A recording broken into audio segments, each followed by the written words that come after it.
இன்னைக்கு நம்ம சேனல்ல பார்க்க போற videos axis bank FreeCharge credit கார்டோட ஃபுல் ரிவ்யூவை தான் இந்த வீடியோல பார்க்க போறோம். ஆல்ரெடி பாத்தீங்க அப்படின்னா இந்த FreeCharge கிரெடிட் கார்டுக்கு எப்படி நம்ம அப்ளை பண்றது அப்படிங்கிற வீடியோ அப்லோட் பண்ணியிருக்கோம். அந்த வீடியோவை நீங்க இன்னும் பார்க்கல அப்படின்னா அந்த வீடியோவோட லிங்க்கும் கீழே இருக்க டிஸ்கிரிப்ஷன்ல கொடுத்துருக்கேன், போய் மறக்காம செக் பண்ணுங்க.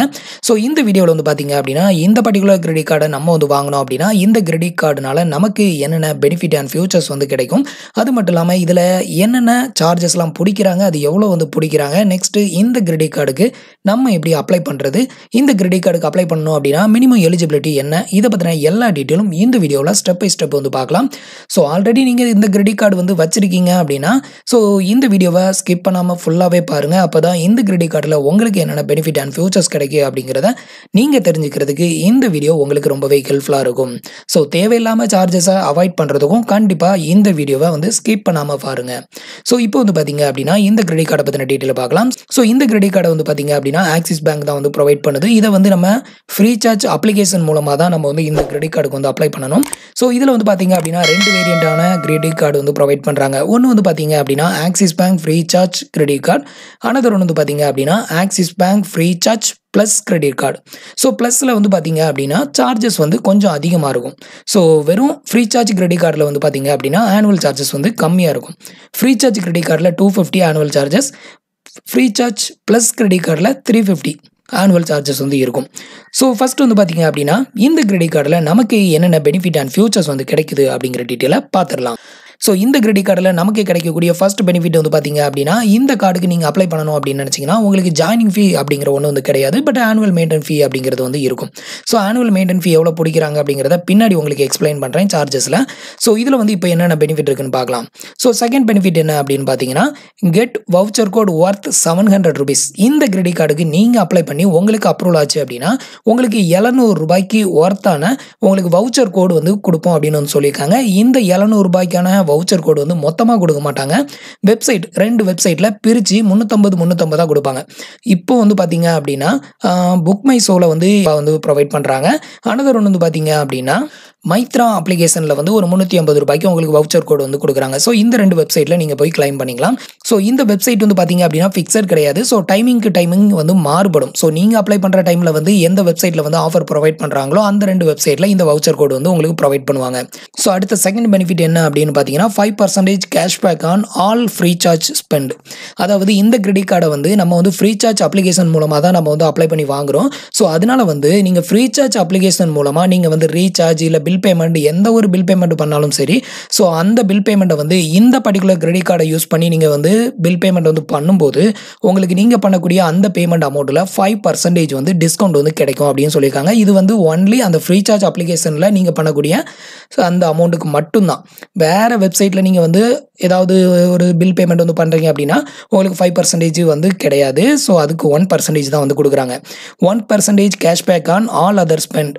அதாவது இதே கிரெடிட் கார்டை நீங்கள் வேறு ஏதாவது ஒரு ஷாப்லையோ இல்லை ஆன்லைன் ஸ்டோர்லையோ இல்லை அமேசான் ஃப்ளிப்கார்ட்லையோ யூஸ் பண்ணி நீங்கள் இஎம்ஐயில் பொருள் எடுக்கிறீங்க அப்படின்னா ஸோ அதில் உங்களுக்கு 1% தான் கேஷ்பேக் கொடுப்பாங்க. நீங்கள் ரெடி பேமெண்ட்டாக பே பண்ணாலும் சரி, இஎம்ஐ எடுத்தாலும் சரி, உங்களுக்கு 1% கேஷ்பேக் ப்ரொவைட் பண்ணுறாங்க.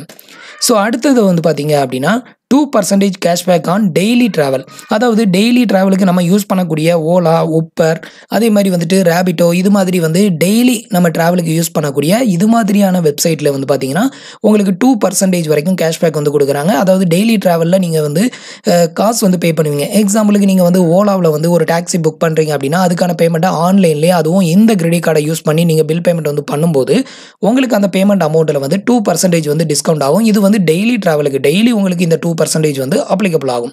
ஸோ டெய்லி டிராவல் பண்ணுறவங்களுக்கு இது ரொம்பவே ஹெல்ப்ஃபுல்லாக இருக்கும். ஸோ அதுக்கு அடுத்த பெனிஃபிட் என்ன அப்படின்னு பார்த்தீங்கன்னா 20% discount at all participate restaurant. அதாவது இந்த ஆக்சிஸ் பேங்க் கிரெடிட் கார்டோட டைப் வச்சிருக்கக்கூடிய எல்லா ரெஸ்டாரண்ட்லையுமே சரி, நீங்கள் அந்த பர்டிகுலர் ரெஸ்டாரண்ட்டில் போயிட்டு நீங்கள் சாப்பிட்டுட்டு அதுக்கான பில் பேமெண்ட்டை இந்த கிரெடிட் கார்டை யூஸ் பண்ணி பே பண்ணணும். ஸோ அப்படி பே பண்ணும்போது அந்த பேமெண்ட் அமௌண்ட்டில் உங்களுக்கு 20% அமௌண்ட் டிஸ்கவுண்ட் அப்படின்னு சொல்லியிருக்காங்க. ஸோ அதுக்கு அடுத்த ஒரு முக்கியமான பெனிஃபிட் என்ன அப்படின்னு பார்த்தீங்கன்னா 250 ரூபாய்க்கு வரைக்கும் இன்ஸ்டன்ட் கேஷ்பேக் உங்களோட FreeCharge அப்ளிகேஷனில் கிரெடிட்டட் ஆகும். அதாவது நீங்கள் இந்த கிரெடிட் கார்டுக்கு அப்ளை பண்ணி உங்களுக்கு உங்களுக்கு இந்த கிரெடிட் கார்டு வந்து அப்ரூவல் ஆயிருச்சு அப்படின்னா இந்த கிரெடிட் கார்டு அப்ரூவல் ஆனதுமே உங்களுக்கு வந்துட்டு உங்களோட ஃப்ரீசார்ஜ் அப்ளிகேஷன் வாலெட்டில் ₹250 கேஷ்பேக் வந்து கிரெடிட்டட் ஆகும் அப்படின்னு சொல்லியிருக்காங்க. ஸோ இந்த ஆஃபர் வந்து இப்போ இருக்குது. ஒருவேளை இந்த வீடியோவை நீங்கள் வந்து ஒரு 1 இயருக்கு அப்புறமா நீங்கள் வந்து பார்க்குறீங்க அப்படிங்கிற பட்சத்தில் இந்த ஆஃபர் இருக்குமா அப்படிங்கிறது வந்து கன்ஃபார்மாக வந்து சொல்ல முடியாது. இதுக்கு அடுத்த ஒரு பெனிஃபிட் என்ன அப்படின்னு பார்த்தீங்கன்னா நோ ஃபிசிக்கல் டாக்குமெண்ட். இந்த கிரெடிட் கார்டுக்கு நீங்கள் அப்ளை பண்ணுறீங்க அப்படின்னா எந்த ஒரு ஃபிசிக்கல் டாக்குமெண்ட்டும் நீங்கள் கொண்டு சப்மிட் பண்ணணும் அப்படின்னு தேவை கிடையாது. Full and fully Freecharge application மூலமாகவே அப்ளை பண்ணி நம்ம வந்து கார்டு வந்து வாங்கிக்க முடியும். அதே மாதிரி இதுக்கான ஃபுல் கேஒய்சி பண்ணுறதுக்கு நீங்கள் வந்து வீடியோ கால் மூலமாக வீடியோ கேஒய்சி வந்து ஃபுல் கேஒய்சியை வந்து பண்ணி முடிச்சிடலாம். நீங்கள் பேங்குக்கு போகணும் அப்படின்னு தேவை கிடையாது. எந்த ஒரு ஃபிசிக்கல் டாக்குமெண்ட்டும் கொண்டு போய் சப்மிட் பண்ணணும் அப்படிங்கிற தேவை கிடையாது. Next instant approval. ஸோ இந்த கிரெடிட் கார்டை பொறுத்தவரையிலும் நீங்கள் ஆன்லைனில் அப்ளை பண்ணீங்க அப்படின்னா இன்ஸ்டண்ட்டாக உங்களுக்கு வந்து அப்ரூவல் வந்து கொடுப்பாங்க.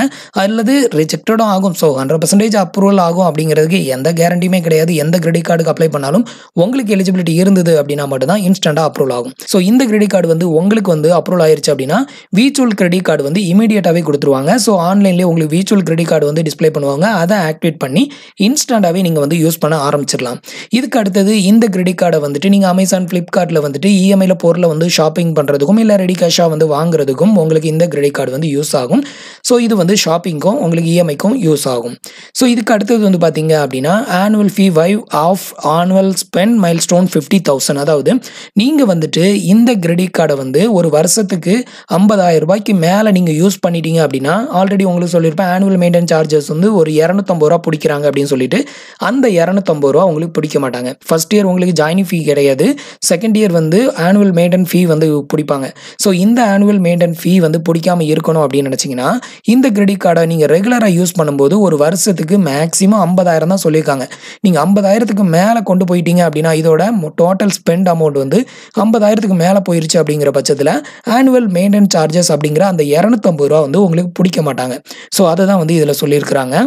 ஸோ இவ்வளோ தான் வந்து பார்த்தீங்க அப்படின்னா இந்த கிரெடிட் கார்டில் நமக்கு கிடைக்கக்கூடிய பெனிஃபிட். ஸோ அடுத்தது இந்த கிரெடிட் கார்டில் எதுக்கு சார்ஜஸ் வந்து பிடிக்கிறாங்க, எவ்வளோ சார்ஜஸ் வந்து பிடிக்கிறாங்க, இதை பற்றின டீட்டெயில் வந்து பார்க்கலாம். ஃபர்ஸ்ட் வந்து பார்த்தீங்க அப்படின்னா இந்த கிரெடிட் கார்டை பொறுத்த வரையிலும் ஜாயினிங் ஃபீ மட்டும்தான் கிடையாது. ஆனுவல் ஃபீ வந்து பார்த்தீங்க அப்படின்னா உங்களுக்கு ₹250 வந்து பிடிக்கிறாங்க. ஸோ ₹250 ப்ளஸ் டேக்ஸ் வந்து அப்ளிகபிள் அப்படின்னா ஜிஎஸ்டி வந்து சேர்த்து பிடிப்பாங்க. அதிகபட்சமாக உங்களுக்கு ₹300 உள்ள வந்து இருக்கும். ஸோ இது வந்து பார்த்தீங்க அப்படின்னா ஆக்சிஸ் பேங்க் ஃப்ரீசார்ஜ் கிரெடிட் கார்டை பொறுத்த வரையிலும் ₹250 பிடிக்கிறாங்க. இது ஆக்சிஸ் பேங்க் ஃப்ரீசார்ஜ் அதுக்கு அடுத்தது ப்ளஸ்ன்னு வந்துருச்சு அப்படின்னா ₹350 ப்ளஸ் டேக்ஸ் வந்து அப்ளிகபிள் ஆகும். ஸோ நெக்ஸ்ட் வந்து பார்த்தீங்க அப்படின்னா கேஷ் பேமெண்ட் ஃபீ. நீங்கள் வந்து இந்த கிரெடிட் கார்டுக்கான பில்லை வந்து ஆக்சிஸ் பேங்க்குக்கு டைரெக்டாக போயிட்டு நீங்கள் பே பண்ணும்போது கேஷாக பே பண்ணும்போது அதுக்கு உங்களுக்கு ₹100 வரைக்கும் வந்து சார்ஜ் வந்து பிடிப்போம் அப்படின்னு வந்து சொல்லியிருக்காங்க. நெக்ஸ்ட்டு கார்டு ரீப்ளேஸ்மெண்ட் ஃபீ. உங்களுக்கு இந்த கார்டு வந்து தொலைஞ்சு போயிருச்சு அப்படின்னாலோ இல்லை வந்து டேமேஜ் ஆயிருச்சு அப்படின்னு சொல்லி புது கார்டு வந்து அப்ளை பண்ணி வாங்கினீங்க அப்படின்னா அதுக்கு வந்து உங்களுக்கு ₹100 வந்து பிடிப்போம் அப்படின்னு வந்து சொல்லியிருக்கிறாங்க. ஸோ இதுக்கு அடுத்தது இந்த கிரெடிட் கார்டில் நம்ம வந்து பார்க்க வேண்டிய ஒரு முக்கியமான டீட்டெயில் வந்து இன்ட்ரெஸ்ட் ரேட் அதுதான். ஸோ இதில் வந்து எவ்வளோ இன்ட்ரெஸ்ட் வந்து பிடிக்கிறாங்க அப்படின்னு பார்த்தீங்கன்னா ஒரு மாதத்துக்கு வந்து பார்த்தீங்க அப்படின்னா 3.4% வந்து பிடிக்கிறாங்க. 3.4% அமௌண்ட் வந்துட்டு உங்களுக்கு இன்ட்ரெஸ்ட்டாக பிடிக்கிறாங்க பர் மந்த்துக்கு. இது ஒரு வருஷத்துக்கு வந்து பார்த்தீங்க அப்படின்னா 49.36% வரைக்கும் ஒரு வருஷத்துக்கான வட்டி வந்து இருக்கும் அப்படின்னு சொல்லியிருக்காங்க. ஸோ ரவுண்டப்பாக சொல்ல போனோம் அப்படின்னு பார்த்தீங்கன்னா 50%. அதாவது நீங்கள் எடுக்கக்கூடிய அமௌண்ட்டை வந்து நீங்கள் ஒரு வருஷத்துக்கு இஎம்ஐ கட்டுறீங்க அப்படின்னா அந்த அமௌண்ட்டில் 50% அமௌண்ட்டை நீங்கள் இஎம்ஐயாகவே கட்டி சாகணும். இதுதான் வந்து இந்த கிரெடிட் கார்டில் இருக்கக்கூடிய ஒரு மிகப்பெரிய ஒரு ட்ராபேக் அப்படின்னு சொல்லலாம். ஸோ இந்த கிரெடிட் கார்டு மட்டும் இல்லை மேக்ஸிமம் இருக்கக்கூடிய எல்லா கிரெடிட் கார்டுலையுமே வந்து 36%லேருந்து 50% வரைக்கும் இந்த மாதிரி இன்ட்ரெஸ்ட் வந்து போட தான் செய்கிறாங்க. கிரெடிட் கார்டு அப்படின்னாலே வந்து வட்டி அதிகம் தான். ஸோ நீங்கள் முடிஞ்ச வரைக்கும் இந்த கிரெடிட் கார்டு யூஸ் பண்ணுறீங்க அப்படின்னா இஎம்ஐயில் வந்து பொருள் வாங்காதீங்க. நோ காஸ்ட் இஎம்ஐ, அதாவது 3 மந்த்துக்கு நீங்கள் வந்து எந்த ஒரு பொருளையும் இஎம்ஐயில் எடுத்தீங்க அப்படின்னா அதுக்கு வந்து இன்ட்ரெஸ்ட் கிடையாது, ப்ராசஸிங் ஃபீஸ் கிடையாது அப்படின்னு சொல்லுவாங்க. ஸோ அது மாதிரி எடுத்துக்கோங்க. அதே மாதிரி இந்த கிரெடிட் கார்டிலேருந்து இங்கே அமௌண்ட் ஏதாவது வித்ட்ரா பண்ணுறீங்க அப்படின்னாலோ இல்லை வந்து பேடிஎம் மூலமாக அமௌண்ட் வந்து மூவ் பண்ணி நீங்கள் எடுக்கிறீங்க அப்படின்னா உங்களுக்கு வந்து ஃப்ரீ டைம் வந்து கொடுப்பாங்க. இன்ட்ரெஸ்ட் ஃப்ரீ டைம் வந்துட்டு ஒரு 30 டேஸ்லேருந்து மேக்ஸிமம் 50 டேஸ் கொடுப்பாங்க. அந்த டேஸ்க்குள்ளே நீங்கள் ரீபேமெண்ட் வந்து பண்ணிக்கிட்டீங்க அப்படின்னா ரொம்பவே சேஃப். உங்களுக்கு வந்து மணி வந்து மிச்சமாகும். ஸோ அதை தவிர நீங்கள் வந்து இந்த மாதிரி வருஷ கணக்கில் இஎம்ஐ வந்து போட்டிங்க அப்படின்னா ஒரு வருஷத்துக்கு நீங்கள் எவ்வளோ அமௌண்ட் எடுக்கிறீங்களோ அந்த அமௌண்ட்டில் பாதி அமௌண்ட்டை நீங்கள் வட்டியாகவே வந்து கட்ட வேண்டிய ஒரு நிலைமை வரும். ஸோ இதுதான் இதோட இன்ட்ரெஸ்ட் டீட்டெயில். இப்போ உங்களுக்கு தெரிஞ்சிருக்கும் அப்படின்னு நினைக்கிறேன். இதில் இஎம்ஐயில் பொருள் எடுக்கலாமா வேண்டாமா அப்படிங்கிறது. ஸோ இதுக்கு அடுத்தது வந்து பார்த்தீங்க அப்படின்னா லேட் பேமெண்ட் ஃபீ. அதாவது இந்த கிரெடிட் கார்டில் நம்ம எடுக்கக்கூடிய அமௌண்ட்டை வந்து அவங்க சொல்கிற அந்த பர்டிகுலர் டேட்டுக்குள்ளே நம்ம வந்து பே பண்ணலை அப்படின்னா அந்த அமௌண்ட்டுக்கு வந்து சார்ஜஸ் வந்து பண்ணுவாங்க. ஸோ அந்த அமௌண்ட் வந்து எவ்வளோலாம் பிடிக்கிறாங்க அப்படின்னு பார்த்தீங்கன்னா ₹300 வரைக்கும். அதாவது உங்களோட கிரெடிட் கார்டு அமௌண்ட் வந்து ₹300 கீழே இருந்து அப்படிங்கிற பட்சத்தில் உங்களுக்கு வந்து எந்த ஒரு சார்ஜஸுமே கிடையாது. ஸோ ₹301 இருந்து ₹500 வரைக்கும் உங்களோட அமௌண்ட் இருந்து அவங்க சொல்கிற அந்த பர்டிகுலர் டேட்டுக்குள்ளே நீங்கள் ரீபேமெண்ட் வந்து பண்ணலை, லேட் ஆயிடுச்சு அப்படிங்கிற பட்சத்தில் உங்களுக்கு ₹100 வரைக்கும் வந்து சார்ஜஸ் வந்து பண்ணுவோம் அப்படின்னு வந்து சொல்லியிருக்காங்க. இதே இது வந்து 501 இருந்து ₹10,000 வரைக்குமான அமௌண்ட் வந்து இருந்து அந்த அமௌண்ட்டை நீங்கள் வந்து லேட்டாக வந்து பே பண்ணுறீங்க அப்படிங்கிற பட்சத்தில் அதுக்கு ₹500 வரைக்கும் வந்து சார்ஜபிள் வந்து பண்ணுறாங்க. இதே இது 10,001 இருந்து ₹50,000 வரைக்கும். இந்த கிரெடிட் கார்டை பொறுத்தவரை மேக்ஸிமம் லிமிட்டே 50,000 தான். ஸோ ₹50,000 வரைக்கும் அமௌண்ட் இருந்து நீங்கள் அதை ரீபேமெண்ட் பண்ண லேட் ஆயிடுச்சு அப்படிங்கிற பட்சத்தில் உங்களுக்கு ₹1000 வரைக்கும் வந்து சார்ஜஸ் வந்து இருக்கும் அப்படின்னு வந்து சொல்லியிருக்கிறாங்க. ஸோ இதுக்கு அடுத்தது ஓவர் லிமிட் ஃபீ. இந்த கார்டோட லிமிட் வந்து ஒரு 25,000 வந்து கொடுக்குறாங்க. பட் உங்களுக்கு வந்து கரெக்டாக அந்த டைமிங்குள்ளே பே பண்ண முடியாத பட்சத்தில் உங்களுக்கு சார்ஜஸ் வந்து போடுவாங்க. ஸோ அந்த சார்ஜஸ் வந்து பார்த்தீங்க அப்படின்னா அந்த 25,000க்கு மேலே போகும். ஸோ அந்த மேலே போகிற அமௌண்ட்டோட மினிமம் அமௌண்ட் வந்து 500 அதுக்கு உள்ளே இருந்து அப்படிங்கிற பட்சத்தில் ஓவர் லிமிட் ஃபீ வந்து கிடையாது.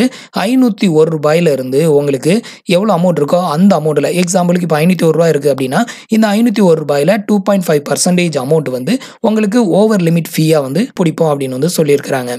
அதே மாதிரி இந்த கிரெடிட் கார்டுக்கான பில்லை வந்து பே பண்ணுறதுக்கு நீங்கள் வந்து செக் வந்து பே பண்ணுறீங்க அப்படின்னா அந்த செக் வந்து பவுன்ஸ் ஆனாலோ, உங்கள் செக்கில் வந்து அமௌண்ட் எதுவுமே இல்லை, அந்த அக்கௌண்ட்டில் அமௌண்ட் எதுவுமே இல்லை அப்படின்னு சொல்லிட்டு செக் ரிட்டன் ஆனாலோ, இல்லை ஆட்டோ டெபிட், நம்மள நிறைய பேர் வந்து கிரெடிட் கார்டுக்கான பில்லை வந்து நம்மளோட பேங்க் அக்கௌண்ட்ல இருந்து ஆட்டோ டெபிட் பண்ணுற மாதிரி செட் பண்ணி வச்சிருப்பாங்க. ஸோ அது மாதிரி ஆட்டோ டெபிட் வச்சு ஆட்டோ டெபிட்டடுக்கு வரும்போது உங்களோட பேங்க் அக்கௌண்ட்டில் பேலன்ஸ் இல்லாத பட்சத்தில் நீங்கள் எவ்வளோ அமௌண்ட் வந்து பே பண்ணணுமோ அந்த அமௌண்ட்டில் 2% அமௌண்ட் வந்து உங்களுக்கு சார்ஜபிள் வந்து பண்ணுவோம் அப்படின்னு வந்து சொல்லியிருக்கிறாங்க. ஸோ இவ்வளோ தான் வந்து பார்த்தீங்க அப்படின்னா இந்த கிரெடிட் கார்டில் நமக்கு பிடிக்கக்கூடிய fee and charges. So interest வந்து எவ்வளோ பிடிக்கிறாங்க, ஸோ இப்போ இந்த கிரெடிட் கார்டுக்கு எவ்வளோ சார்ஜஸ் வந்து எதுக்கெலாம் பிடிக்கிறாங்க அப்படின்னு தெரிஞ்சிருக்கும். ஸோ இந்தந்த இடத்துல யூஸ் பண்ணணும் அப்படிங்கிறத இனிமேல் வந்து கரெக்டாக யூஸ் பண்ணிக்கோங்க. ஸோ நீங்கள் வருஷ கணக்கில் இஎம்ஐ எடுக்கும்போது ஸோ இந்த கிரெடிட் கார்டில் உங்களுக்கு எவ்வளோ வந்து இன்ட்ரெஸ்ட் வந்து பிடிக்கிறாங்க அப்படின்னு நல்லாவே தெரிஞ்சிருக்கும் அப்படின்னு நினைக்கிறேன். ஸோ அடுத்தது இந்த கிரெடிட் கார்டுக்கு நீங்கள் அப்ளை பண்ணணும் அப்படின்னா அதுக்கு என்னென்ன எலிஜிபிலிட்டி வேணும் அப்படின்னு வந்து பார்க்கலாம். ஸோ ஃபர்ஸ்ட் வந்து பார்த்தீங்க அப்படின்னா உங்களோட ஏஜ் லிமிட் வந்து 18 வந்து கம்ப்ளீட் பண்ணியிருக்கணும். ஸோ அதிகபட்சமாக 60 வயசுக்கு உள்ளே இருக்கிறவங்க இந்த கிரெடிட் கார்டுக்கு அப்ளை பண்ணிக்கலாம் அப்படின்னு வந்து சொல்லியிருக்கிறாங்க. ஸோ இதுக்கு அடுத்தது சிபில் ஸ்கோர். சிபில் ஸ்கோர் வந்து 750க்கு மேலே இருக்கணும். ஸோ நம்மளோட வியூவர்ஸ் நிறைய பேர் வந்து சொல்கிறாங்க எனக்கு வந்து சிபில் ஸ்கோர் வந்து 800 இருக்குது ஆனாலும் ரிஜெக்டட் ஆகுது ஏன் அப்படின்னு வந்து கேட்குறாங்க. ஸோ இதுக்குன்னு வந்து ஒரு டேர்ம்ஸ் அண்ட் கண்டிஷன் வச்சுருப்பாங்க. அதாவது ஒரு சில கிரெடிட் கார்டுக்கு வந்து பார்த்தீங்க அப்படின்னா கிரெடிட் ஸ்கோர் வந்து கண்டிப்பாக வேணும். அந்த சிபில் ஸ்கோர் போக உங்களோட லோன் எக்ஸ்பீரியன்ஸை வந்து பார்ப்பாங்க. நீங்கள் வந்து அடிக்கடி லோன் எடுத்து கரெக்டாக ரீபேமெண்ட் பண்ணுறீங்க அப்படிங்கிற பட்சத்தில் உங்களோட எக்ஸ்பீரியன்ஸ் ஸ்கோர் வந்து அதிகமாக இருக்கும். ஸோ அதை டிபெண்ட் பண்ணி கொடுப்பாங்க. ஒரு சிலர் வந்து ஒரே ஒரு லோன் தான் எடுத்திருப்பாங்க. அந்த ஒரு லோனும் கரெக்டாக கட்டி கிட்டத்தட்ட 2 வருஷம் 3 வருஷத்துக்கு முன்னாடி எடுத்து கட்டியிருப்பாங்க. ஸோ அப்படி இருக்கிறப்ப அந்த ஒரு லோனை கரெக்டாக கட்டினதுனால அவங்களோட சிபில் ஸ்கோர் வந்து 850 வரைக்கும் கூட போகும். பட் அந்த சிபில் ஸ்கோரை வச்சும் அவங்க வந்து கொடுக்கவும் மாட்டாங்க.